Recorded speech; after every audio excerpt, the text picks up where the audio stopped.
Ranieri says Watford are ready to fight, while Eddie Howe looks to Wood. Claudio Ranieri did not need much time to consider the question. "I've had a lot of experience, but I've never faced a week like this before," said Watford's manager. "It's an extraordinary situation."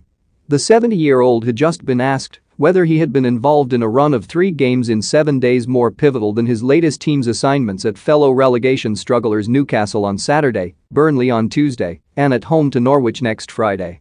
"The next 3 games are very, very important," said the man who led Leicester to the title in 2016 yet has latterly presided over 6 straight Premier League defeats at 17th-placed Watford.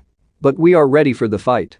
I believe in my players, I believe in this team, and, sooner or later, results on the pitch will tell me, Claudio, you are right." As Ranieri boarded Watford's flight from Luton to the northeast on Friday, Eddie Howe was hoping his own judgment would be similarly vindicated. When, a little over a week ago, Newcastle's manager completed Kieran Trippier's signing from Atletico Madrid, it became apparent the England right-back shares an agent with Chris Wood and that the Burnley striker's contract contained a £25 million release clause. On Saturday, Wood is expected to make his Newcastle debut, and Howe must trust the most expensive 30-year-old signing in Premier League history makes an instant impact against visitors, likely to be bolstered by Emmanuel Dennis's attacking skills. If Howe is heartened by the absent quartet of first-team stalwarts Ranieri has temporarily lost to the Africa Cup of Nations, Newcastle's manager will not be overjoyed that an administrative error denied Dennis the chance to represent Nigeria in Cameroon.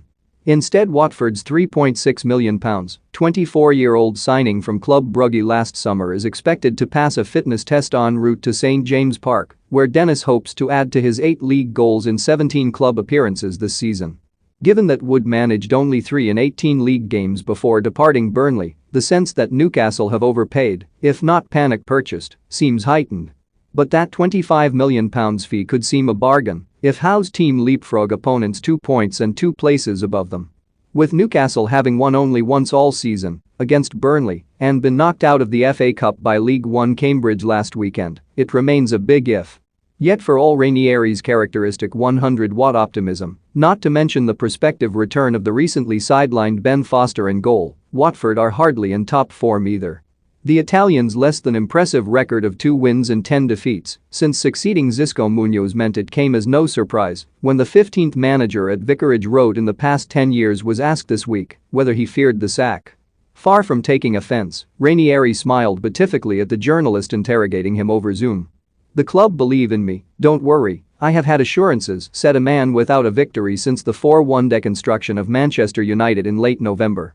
"I speak with the board, with the chairman, with everybody, every day, and we are all together. It's fantastic. I have a lot of experience and I say we will be safe. My experience tells me we are a very good team. Sooner or later, results on the pitch will show us who we really are." Howe almost certainly needs Ranieri to be wrong if his own side are to survive. Although Leeds and Everton, coincidentally Newcastle's next 2 opponents, could conceivably be dragged into the relegation skirmish, the consensus suggests 3 of the current bottom 4 are championship-bound. "We need wins," Howe said. "We can't survive on draws. That won't be enough."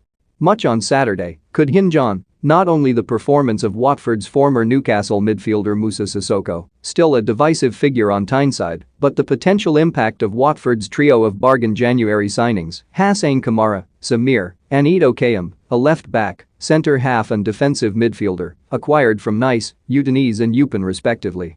Newcastle's recent Saudi Arabia-led takeover dictates that Howe, actively seeking 2 central defenders, a left-back, a midfielder and another forward, is shopping in a very different market. He may find that working for enormously wealthy owners is ultimately unlikely to be any less demanding than working for Watford's infamously ruthless and controlling Pazzo family. It's a unique, delicate and